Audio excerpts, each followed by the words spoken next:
saya juga belum makan. Ibu kayaknya udah habis makanannya. Saya dari ujung ke ujung nih, dari ujung Bogor ke ujung Jakarta ya. Saya doain yang jawab duitnya banyak. Semangat dan amin ya. Assalamualaikum warahmatullahi wabarakatuh.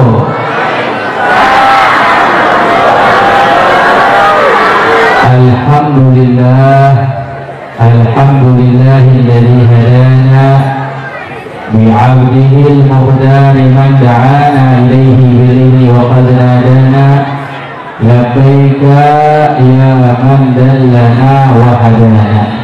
Allahumma salli wa sallim ala sayyidina Muhammadin nurika sari wa madalika al-jari wa lima'na bihi fi kulli atwari wa ala alihi wa sahbihi ya nur amma ba'du.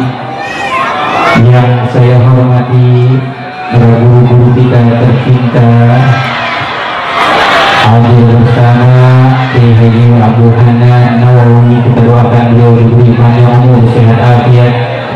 Kiai Haji Ma'mun Nawawi, Kiai Haji Aminul Hadi Nawawi, Kiai Haji Abdul Wahab Badrun, Kiai Haji Muhammad Akram Nawawi, dan para guru-guru yang lainnya, dan juga ikatan musyawirin santri Kuanya Imsaka, dan semua orang tua, para sepuh, para tokoh masyarakat. Kita doakan senantiasa diberi panjang umur, sehat afiat. Juga para hadirin hadirat semua yang hadir bersama pada siang hari ini, mudah-mudahan dipanjangkan umurnya, disehatkan badannya, diluaskan rezekinya, dimudahkan segala urusannya, dikabulkan hajat-hajatnya dunia dan akhirat. Kalau yang hadir hari ini ada yang sakit, mudah-mudahan Allah angkat penyakitnya. Kalau yang hadir hari ini ada yang sedang sulit, Allah mudahkan urusannya. Kalau yang hadir siang hari ini ada yang sedang sedih, Allah bahagiakan hati. Berkah Nabi kita Muhammad SAW, berkah para salafus saleh, berkah guru-guru kita tercinta. Amin Allahumma amin. Suatu kesempatan yang sangat menjadi kebahagiaan saya bisa hadir dengan Imsakah ini di dalam pengajian akbar dan Isra Mi'raj Nabi kita Muhammad Sallallahu Alaihi Wasallam. Ada satu hal yang disebutkan selalu di dalam hadis-hadis Rasulullah. Di dalam peristiwa Isra dan Mi'raj, Syekh Muhammad bin Awad Bafadhal dalam kitabnya, beliau katakan ada pahala yang diriduskan oleh para malaikat. Pahala, tapi itu tidak dikasih untuk para malaikat, hanya dikasih untuk umat Nabi Muhammad Sallallahu Alaihi Wasallam. Di antara pahala tersebut disebutkan ada 3: afsus salam, dengan menebarkan salam, wa it'amut ta'am, dan memberi makanan yaitu bersedekah, wa sallu bilaili wa nasun niyam, salat di malam hari ketika orang lain sedang dalam keadaan tertidur. Tapi satu yang hebat yang ditekankan diantaranya it'amut ta'am, memberikan makanan. Artinya kita dianjurkan untuk bersedekah. Sebab kenapa ini disampaikan sekarang, hari-hari ini orang lagi pada ketakutan yang namanya virus ya. Banyak orang yang sekarang merasa kekhawatiran. Saya yakin mungkin ada sebagian jamaah nggak hadir karena takut virus ya, khawatir karena takut virus. Insya Allah kita semua yang hadir dijaga oleh Allah dari virus-virus. Amin ya rabbal, amin ya rabbal alamin. Kalau saya pribadi, saya mah nggak takut sama virus. Mau virus corona, mau virus corona, mau virus corona, terserah. Yang saya takutkan yang ngasih virus. Yang kita takutkan yang buat ada virus. Ada virus, tidak ada virus. Kalau waktunya kita meninggal dunia, mati-mati kita. Berapa banyak orang meninggal dunia bukan karena virus, yang meninggal dunia karena DBD, yang meninggal dunia karena yang lain. Makanya teringat dulu syairnya Sayyidina Khalid ibn al-Walid, in lam yamut bisayfi fal yamut bighairihi tanawwatil asbab fal mautu wahid. Kata Sayyidina Khalid ibn al-Walid, sahabat Rasulullah, saya kalau nggak mati karena pedang, saya mati karena yang lain. Padahal Sayyidina Khalid ini pahlawan perang, dijulukinya Saifullah, pedangnya Allah. Itu sampai waktu meninggal dunia dimandikan jenazahnya ada bekas 70 tusukan di dadanya. Saking hebatnya dalam berperang. Tapi meninggal dunianya bukan perang, meninggalnya di atas tempat tidur. Padahal dijulukinya pahlawan perang. Ya orang kan biasanya rindu, kata Sayyidina Khalid, ini atamanna amutu syahidan. Saya kepengen meninggal dunia syahid dalam perang, tapi Allah tidak takdirkan saya meninggal dunia di atas itu. Apa? Sayyidina Khalid bilang, saya kalau nggak mati karena pedang, saya pasti mati karena yang lain. Sebab boleh bermacam-macam, tapi yang namanya mati tetap satu mati. Nah, yang namanya virus yang kita takutkan ini, atau penyakit, atau musibah, atau bala, atau wabah, atau apapun, semua itu adalah sebab. Jangan sampai kita hanya takut kepada sebab, tapi lupa dengan musabab Allah Subhanahu. Biar kita mengaji sama-sama. Sebab itu hanya mengantarkan kita pada hasil, tapi tidak 100%. Sebab yang kita jalani tidak harus mengantarkan kita pada hasil. Banyak orang yang jalanin sebab tapi nggak sampai pada hasil. Banyak orang yang menjalankan sebab nggak sampai pada hasil. Artinya ada orang kena virus sehat, Allah kasih sembuh, alfiat. Jadi jangan sampai menjadi kekhawatiran, jangan sampai menjadi rasa takut sampai panik, orang buru-buru cari masker. Masker jamin kita masuk surga. Ya orang kalau tahu kita bakalan kena takut seperti itu, mendingan kita ibadah, sholat, ngaji. Saya mau tanya, ibu kalau tahu besok ibu meninggal dunia, kira-kira ibu ngapain? Sempet nggak nonton India, Bu? Saya yakin nggak bakal sempet. Kalau kita tahu kematian kita nggak akan berani lalai, kita nggak akan berani lupa. Jadi sesuatu hanya mengantarkan tapi tidak selalu pada hasil. Contoh orang-orang yang menjadikan sebab dalam mencari rezeki kerja, apa menjadikan setiap pekerjaannya pada hasil? Belum tentu. Ada orang kerjanya berat, tiap hari angkat batu, tiap hari angkat pasir, dapat rezeki nggak seberapa. Ada orang kerjanya di dalam kantor, AC dingin di depan komputer, tapi rezekinya banyak. Sebab apa? Bukan pekerjaan yang bentuk lelahnya atau sulitnya atau beratnya yang menjadikan sebab kita mendapatkan hasil yang besar, tapi apa yang menentukan itu adalah Allah. Sama kayak penyakit, apa semua penyakit menjadikan kita mati? Belum tentu.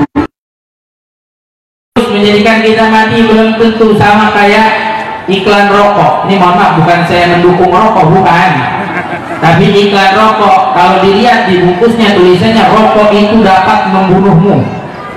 Tapi nggak semua orang mati karena rokok, jangan dimanipulasi. Orang bilang tuh rokok lebih banyak membunuh manusia dibandingkan virus. Kalau memang kenyataannya seperti itu cuma sebab, tapi jangan katakan rokok itu menjadi sebab untuk kematian yang 100% pasti orang rokok mati. Sebab ada kakek-kakek umur 90 tahun dia bilang, saya ngerokok di alhamdulillah nggak mati-mati gitu ya. Ada anak muda umur 20 tahun nggak ngerokok mati. Betul apa salah? Nah, orang-orang kita selalu menjadikan sebab itu sebagai ketakutan, sebab itu sebagai kekhawatiran. Tapi ini jangan dipakai dari buat ngerokok ya. Saya punya kakek Mufti Betawi Al-Habib Rahman bin Yahya dulu mengharamkan rokok. Jadi jangan dikatakan saya, wah Habib iklan rokok, enggak ada. Bukan iklan, cuman ini pelajaran hikmah yang insya Allah bisa kita petik hikmahnya yang begitu dahsyat dari apa yang terjadi khususnya di waktu-waktu kita yang namanya virus. Jadi saya hanya bisa menyemangati para hadirin hadirat, jangan lagi takut, jangan lagi khawatir kecuali pada Allah. Mohon maaf, kita mestinya takut sama Allah. Takut kalau kita disiksa oleh Allah, diazab, tidak dirahmati Allah. Takut kita dibenci oleh Allah, takut kita nggak diridhoi oleh Allah. Itu yang mestinya takut. Orang-orang soleh itu takut dalam ibadah itu, mereka takut, apalagi dalam dosa. Ada satu orang soleh kerjaannya itu menjahit baju. Suatu hari dia ingin menjahit baju yang spesial, yang paling bagus, yang istimewa. Sampai memakan waktu berhari-hari. Sampai dia fokus, dia teliti, dia detail menjahitnya. Setelah selesai bajunya, dia pergi ke toko untuk dijual. Biar toko itu bisa memasarkannya. Sampai di toko dia tawar, nih baju saya mau jual, tolong nanti jualkan. Berapa Anda mau menjualnya? Kata penjahitnya bilang saya mau jual 10 dirham. Kata pemilik toko, tunggu saya lihat dulu bajunya. Setelah dilihat bajunya dibuka, kata pemilik toko, mohon maaf saya hanya bisa bayar baju ini 5 dirham. Kata penjahit, kok dibayar 5 dirham, harganya cuma setengah. Saya mintanya 10 dirham, saya udah capek, saya udah lelah untuk jahit baju ini, katanya. Dia bilang, iya betul, kamu udah capek, udah lelah, kamu merasa baju ini paling spesial, paling istimewa, paling bagus. Sini saya kasih lihat. Ternyata dilihat bajunya nih, lihat kancing sama lubangnya miring. Nih lihat garis jahitannya miring. Ini kurangnya ini kurangnya ini, sampai dijelaskan segala kekurangannya. Tiba-tiba orang soleh ini nangis. Si penjahit ini nangis. Kata pemilik toko, jangan nangis. Kenapa nangis? Kalau kamu mau harus saya bayar 10 dirham, saya bayar 10 dirham. Tapi kamu jangan nangis di toko saya. Akhirnya apa dia bilang begini, mohon maaf, saya menangis bukan karena baju saya mau dibayar setengah, bukan. Yang saya tangisi, saya ini udah berusaha, saya udah semaksimal mungkin, saya udah menjahit ini makan berhari-hari, sampai saya fokus, teliti, saya merasa baju ini paling spesial, paling istimewa, paling bagus yang saya buat, paling sempurna. Tapi nyatanya engkau bisa melihat kekurangannya. Yang membuat saya nangis, saya punya rasa khawatir dengan sholat-sholat saya, dengan ibadah saya yang puluhan tahun. Kalau saya merasa saya sudah berusaha khusyuk, merasa sholat saya sudah sempurna, tapi di hadapan Allah saya takut sholat itu semua ibadah saya tidak sempurna. Ini takutnya orang soleh. Orang soleh ama ibadahnya takut, ama ibadahnya takut dan diterima. Ini mestinya rasa takut kita. Bukannya takut sama penyakit, bukannya takut sama musibah penyakit itu untuk mengingatkan kita kepada Allah, supaya kita tidak lupa kepada Allah Subhanahu wa ta'ala. Tapi jangan nunggu musibah baru ingat Allah. Banyak orang tunggu datang musibah baru ingat Allah. Mau jadi orang baik jangan nunggu teguran Allah. Untuk jadi orang baik itu kita tidak perlu menunggu teguran Allah, menunggu ujian musibah dari Allah. Mulai sekarang jadilah kita orang yang baik.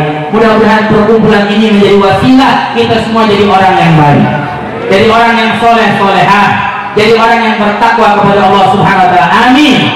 Amin ya Rabbal alamin. Saya cuma bisa menyemangati dan mau kasih amalan yang diamalkan oleh guru-guru kita yang mereka berakidahkan ahli sunnah wal jamaah, yang tidak keluar dari Nahdlatul Ulama. Apa wasiatnya kalau menghadapi musibah yang seperti ini? Jangan lupa banyakin sedekah. Banyakin sedekah. Lianna sedekah tudfi'ul bala. Karena sedekah itu menghalangi kita dari musibah. Sedekah itu jauhin kita dari bala.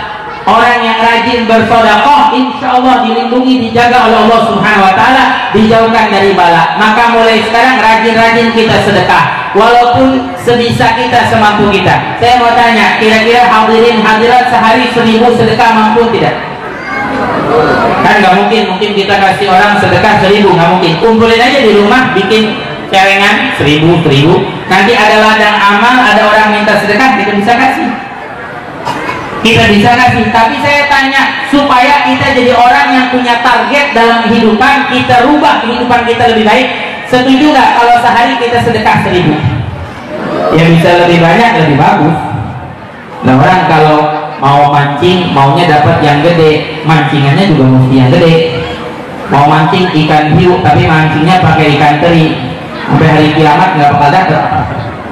Ya, mau mancingnya yang gede. Sebab apa? Sedekah kita selain jauhin kita dari bala, insya Allah orang yang rajin bersedekah Allah lipat gandakan rezekinya, dilipat gandakan lagi rezekinya lebih banyak lagi. Nabi yang bilang manunqisa malun min sedekah bal yazdad bal yazdad bal yazdad, tidak akan berkurang harta kita kalau kita sedekahkan, tapi bertambah 3 kali ulang dalam Rasulullah. Insya Allah kalau kita sedekah Allah gantikan lebih banyak. Percaya nggak? Bapak Ibu percaya? Percaya kalau kita sedekah diganti lebih banyak, berlipat ganda? Bukan hanya itu, saya percaya bahkan cash Allah ganti, langsung Allah ganti, langsung Allah balas. Tapi jangan ditunggu. Ada orang masuk masjid, ada tromol lewat, masuknya duit 100.000, keluar masjid ditunggu, ya Allah mana 300.000, ya Allah. Jangan ditunggu. Bisa jadi kita sedekah ke masjid 100.000, keluar dari masjid anak kita sehat, dijaga, yang di jalan, yang di mana, istri kita di rumah mungkin ada yang sakit, diangkat penyakitnya, orang tua kita yang sakit diangkatnya, diberi sebuah barokah daripada sedekah. Dan ingat Allah menyatakan ma'indakum yanfad wa ma'indallah baq. Apa yang di sisi kamu habis, di sisi manusia habis. Wa ma'indallah baq, dan apa yang di sisi Allah akan tersimpan. Ingatin, ini kaidah dari Allah. Apa yang di sisi kita habis, kita punya harta habis. Bapak Ibu beli handphone harganya 3 juta, handphonenya rusak, uang kita 3 juta hilang. Betul apa salah? Kita beli motor harganya 15 juta, motornya turun mesin, rusak, uang kita 15 juta hilang. Beli mobil ratusan juta, mobilnya hancur, rusak, hilang ratusan juta uang kita. Itu dunia. Itu hakikatnya dunia begitu. Semua yang kita punya dari dunia apapun akan sirna, akan hilang. Kalau nggak meninggalkan kita, kita yang meninggalkannya. Nggak ada dunia yang kita bawa sampai ke kubur. Nggak ada dunia yang kita bawa. Nggak ada orang meninggal dunia pakai handphone, nggak ada. Nggak ada sinyal dalam kubur, nggak ada. Nggak ada orang meninggal dunia, jangankan handphone, kacamata nggak dibawa. Saya meninggal nih, nggak bawa kacamata. Nggak ada jenazah pakai kacamata. Keren amat mayit pakai kacamata. Betul apa salah? Makanya harta kita nggak akan kita bawa. Nih yang ada di sisi kita habis. Kayak waktu. Kalau waktu kita gunain buat ibadah, buat ngaji, buat zikir, buat duduk di majelis ilmu, insya Allah waktu itu disimpan oleh Allah. Tapi mohon maaf Ibu, jangan tersinggung kalau Ibu nonton film India 3 jam sehari, waktu Ibu 3 jam hilang, sia-sia, nggak ada manfaat. Tapi kalau kita pakai 3 jam duduk di pengajian nih, dari tadi Ibu dari jam berapa ya? Dari jam 8 sampai sekarang, alhamdulillah masih ditungguin Bu. Saya doain Ibu semua jadi orang kaya di sini. Jangan dipikir habis sia-sia. Insya Allah waktu ini disimpan di sisi Allah, nanti jadi balasan baik untuk kita di akhirat. Amin. Sama waktu, harta, semua yang kita serahkan untuk Allah tidak akan habis. Kita punya uang sebegitu banyak. Kemarin ada orang murid saya beli handphone baru, handphonenya bisa dilipat. Saya tanya berapa harganya, 35 juta. Masya Allah, itu beli motor dapat 2. Saya bilang gini, saya boleh gitu mau handphonenya kalau jatuh kelindes mobil, kira-kira rusak, hilang nggak duitnya 35 juta? Hilang gitu, habis itu duitnya. Tapi mohon maaf, kalau kita punya duit 35 juta, kita setor haji, kita berangkat haji misalkan, tinggal tambahin 15 jadi 50, setor haji. Jangan dipikir kita pergi haji itu uang kita hilang, enggak. Allah simpan uang itu. 35 juta kita umrah, Allah simpan. Sebab kita jadikan harta kita ada di jalan. Kita berkurban, sembelih kurban 2,5 juta, 3 juta, harta kita disimpan di sisi Allah Subhanahu wa Ta'ala. Makanya saya mau kasih contoh begini nih. Boleh nggak? Pertanyaan jawab. Kalau ada burung 5 ditembak 3, sisa berapa? 2. Benar 2. Sisanya yang hidup 2. Yang jawab yang lain ada nggak? Ada nggak yang mau jawab yang lain? Bu, burung 5 ditembak 3, sisa berapa? 2 ya. Ada yang mau jawab yang lain? 3 bisa juga. Sisa yang kita dapat itu dapatnya di 3. Habis juga bisa. Habis artinya yang 2 pergi, yang 3 mati. Bisa juga. Saya kasih contoh, andai bapak, ibu, anak-anak muda semuanya punya uang 2 juta, tapi saya doakan bapak, ibu semua, anak-anak, cucu kita nanti rezekinya Allah kasih sebulan 100 juta. Amin. Biar dicatat sama malaikat, Allah kabulkan. Kalau nggak kita, anak cucu kita nanti rezekinya banyak. Punya uang 2 juta, ingat 2 juta, diambil 500.000 kita kasih buat orang tua. Kita sedekah buat orang tua. Al-aula wal afdal as-sadaqah lil aqrab. Untuk keluarga kita itu paling afdal. Kita kasih 500.000 dari 2 juta buat orang tua. Itu yang namanya orang tua senang, bahagia. Walaupun orang tua kita hartanya lebih banyak, tapi yang namanya dari anak menjadi bangga. Contoh, anak belikan orang jilbab, kerudung. Ibu dibelikan kerudung. Ditanya sama tetangganya, Masya Allah ibu, kerudungnya baru. Iya, anak saya yang belikan. Tapi mohon maaf, anak dibelikan motor, dibelikan mobil, dibelikan apapun. Kalau ditanya sama orang, Masya Allah motornya baru bagus, dia jawab apa? Iya, motor saya. Nggak dibilang dibelikan orang tua. Betul apa salah? Betul apa salah? Anak kita. Makanya orang tua paling senang kalau anaknya memberi sesuatu menyenangkan, apalagi kalau anak bisa membahagiakan hati orang tua. Saya ingat punya almarhum ayah saya.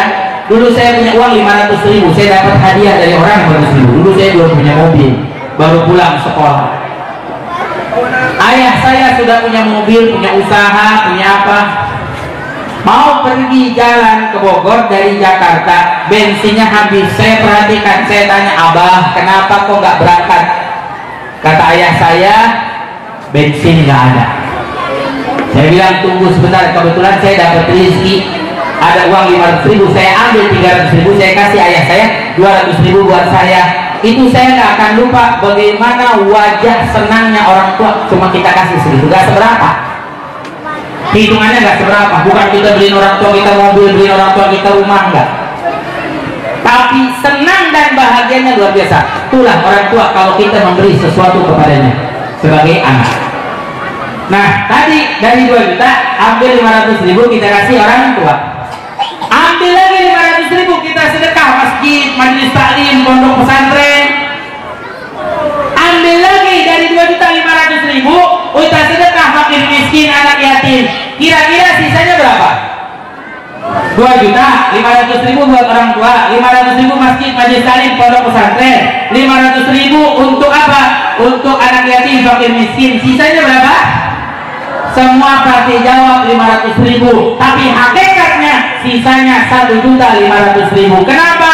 Sebab yang 500.000 yang kita ambil, kita pakai untuk beli bensin kita, untuk makan, semua keluar selesai.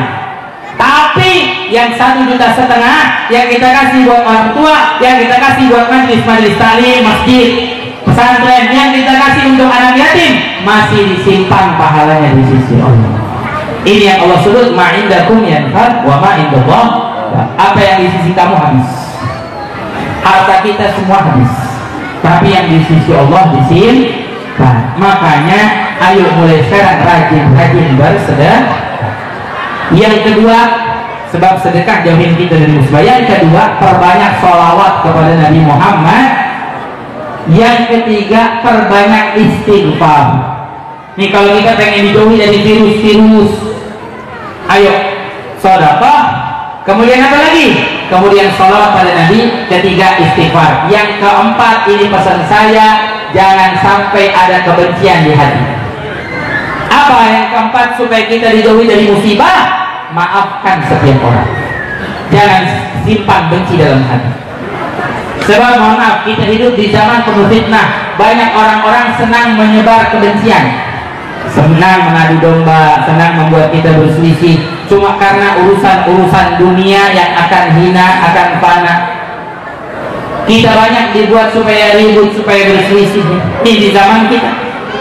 Makanya simpan rasa di dalam hati, selalu maafin orang. Orang mau buat jahat sama kita, maafin. Orang buat kita marah, maafin. Orang buat kita kesel, maafin.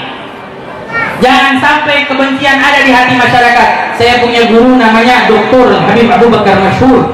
Beliau bilang kalau kebencian sudah ada di hati masyarakat, tinggal tunggu Allah turunkan musibah. tinggal tunggu Allah turunkan musibah. Nyata banyak kebencian di hati masyarakat, musibah di mana-mana terjadi. Makanya mari sekarang kita sebar kasih sayang, sebar cinta, sebar kita saling menghargai, menghormati, jangan sampai sebar kebencian. Nasihat dari saya, maafin orang. Saya pernah buat satu tes, ternyata memang orang-orang kita senang ribut, senang berselisih, senang diadu domba, bawaannya emosi. Saya pernah buat tulisan begini nih, ini tulisan saya di media sosial, di Instagram bulan Ramadan kemarin. Intinya banyak orang baca tapi nggak paham, banyak orang dengar tapi tidak merenungi. Saya nggak mau. Ini jamaah yang hadir ribuan, supaya kita majelis ini dapat keberkahan. Mudah-mudahan yang didengarkan bisa direnungkan, diamalkan, jadi perubahan buat hidup kita. Insya Allah keadaan kita ke depan lebih baik lagi. Amin. Amin ya Allah ya Rabbal. Ini kalau yang tadi didengarkan bisa diamalkan, berarti pengajian kita berkah. Saya tulisnya begini, ini buat orang marah-marah sama saya. Padahal tulisannya gini, orang yang masih merokok haram jadi imam. Tiba-tiba Instagram saya penuh komentar. Tiba-tiba Instagram saya penuh komentar. Ada orang bilang ini Habib nggak benar. Ada lagi bilang ini Habib sesat. Dia marahin saya, memang dalilnya dari mana orang rokok gak boleh jadi imam? Ini namanya baca tapi gak paham. Saya tulisnya orang yang masih merokok haram jadi imam. Masih dalam bahasa Indonesia itu artinya sedang lagi berlangsung sambil, betul atau salah? Di mana-mana emang orang kalau masih merokok, lagi merokok, sambil merokok, emang gak boleh jadi imam. Betul apa salah saya ngomong? Nanti gimana rukuknya, sujudnya? Sujud iya. Habisi dulu rokoknya baru jadi imam.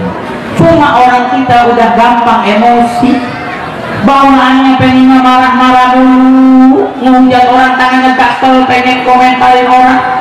Kadang-kadang kan gitu, kita nggak bisa ngeliat sesuatu aja yang nggak enak di pandangan kita, bawaannya pengen komentar. Padahal belum tentu begitu artinya.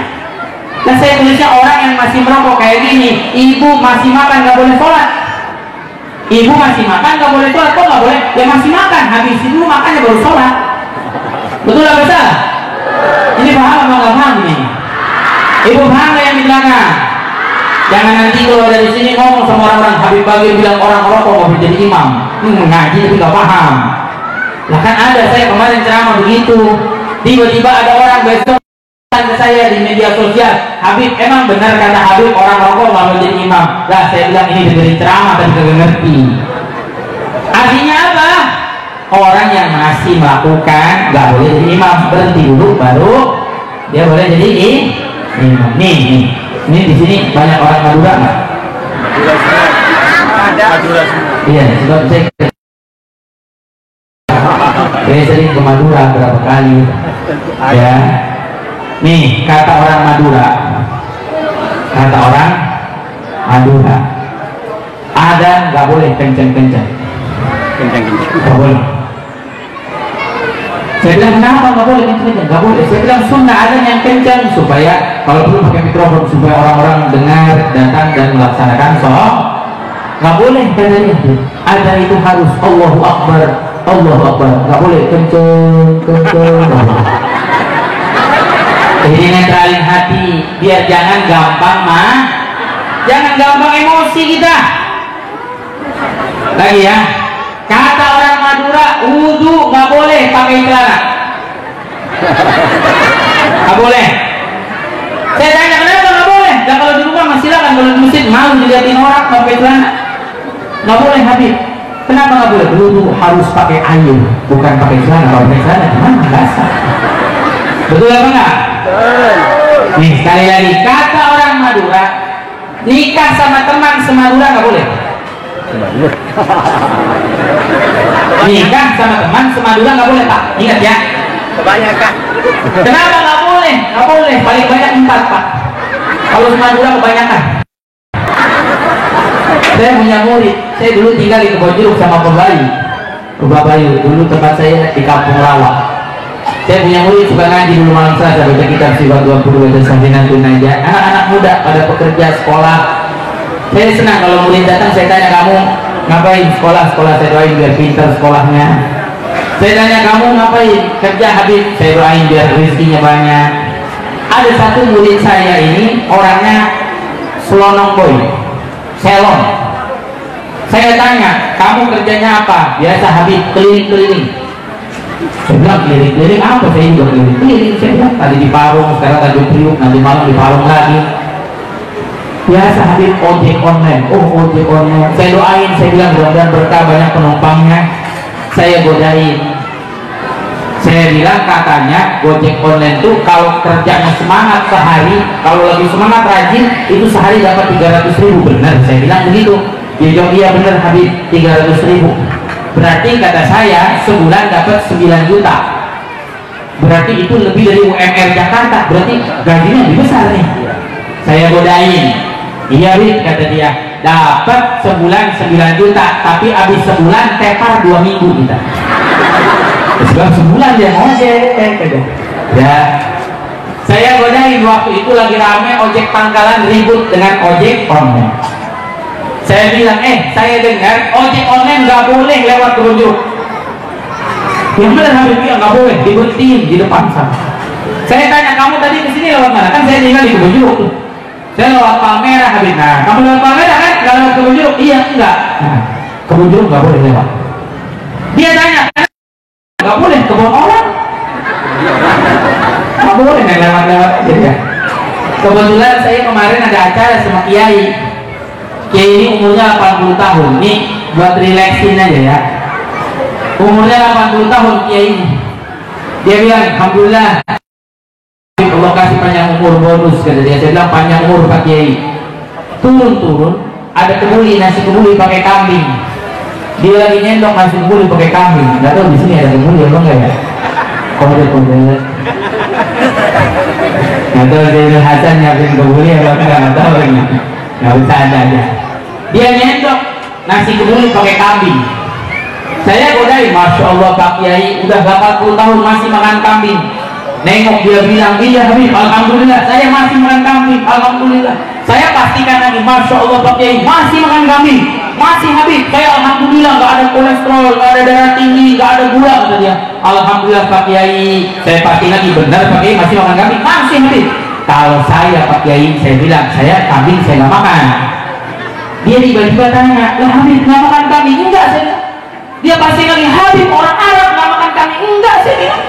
Nah, saya makan kambing saya nggak makan, saya makannya dari kambing ya. Nggak makan kambing, saya disutus suruh iya disuruh sama dia nanti. Saya godain aja, sama kayak kita tadi, orang merokok, orang masih merokok nggak boleh. Jadi intinya biar jangan gampang marah. Kadang kita suka emosi, lihat status WhatsApp tetangga kita marah. Wah ini jangan-jangan nyindir saya nih tuh. Kita hidup di zaman seperti ini, zaman fitnah, tapi sebarkanlah kasih sayang. Setuju nggak kalau kita semua saling memaafkan? Setuju nggak kalau ada yang hadir di sini yang pernah berselisih, pernah ada masalah? Setuju nggak? Berkah majlis hari ini, kita keluar dari sini kita maafkan semua orang. Biar insya Allah keluar dari majlis ini hati kita dibersihkan oleh Allah.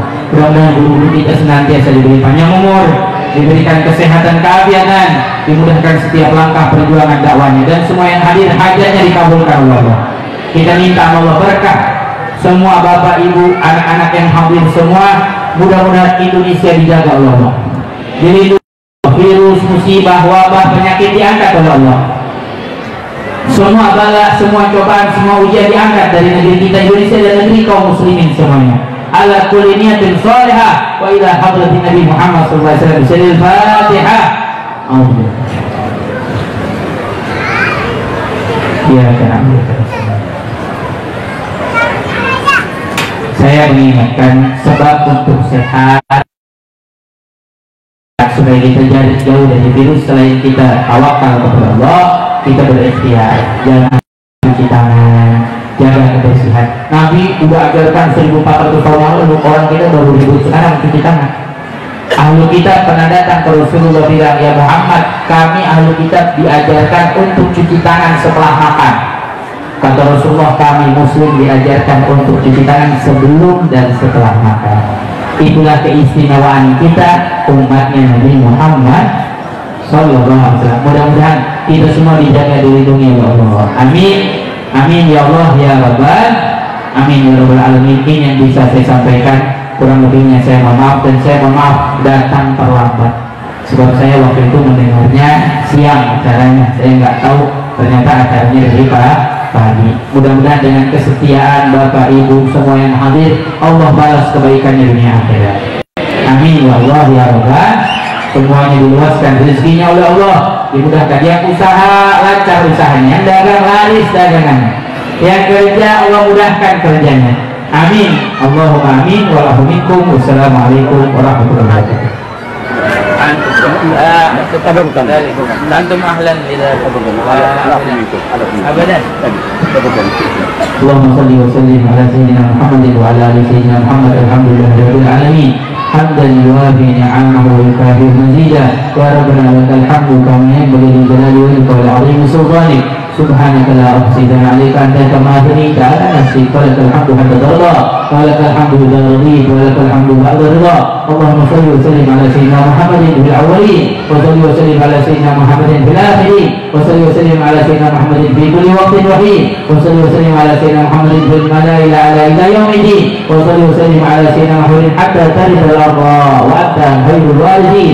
Allahumma ya 'azima sultan ya qadim al-ihsan ya daim an-ni'am ya kathir al-jud ya wasi' al-'ata ya khafi al-lutf ya latif as-suma ya halim al-yajal salli ya rabbi wa sallim wa barik ajma'in. Allahumma lakal hamdu syukra wa lakal mannu fadla wa anta rabbuna haqqan wa nahnu 'abidika liqa wa anta lam tazal dzalika ahla ya muyassir kulli 'asir ya muyassir kulli 'asir ya muyassir kulli 'asir fatayassir 'asir 'alaika yasir. Allahumma ya man la yahtaju ila al-bayan wa at-tafsir hajatuna ilayka kathir ya Allah hajatuna ilayka kathir ya Rahman hajatuna ilayka kathir ya Rahim wa anta 'alimun biha wa basir. Allahumma inna nakhafu minka Allahumma inna nakhafu minka wa nakhafu mimman yakhafu minka wa nakhafu mimman la yakhafu minka. Allahumma bihaqqi man yakhafu minka najina mimman la yakhafu. Allahumma husna bi'aynika allati la tanam wa qnufna bikanafika allati la yuram warhamna biqudratika alaina fala nahlik wa anta thiqatuna wa rajauna. Wa sallallahu ala sayyidina Muhammadin wa ala alihi wasallam. Subhana rabbika rabbil izzati amma yasifun wa salamun ala al mursalin walhamdulillahi rabbil alamin. Insyaallah.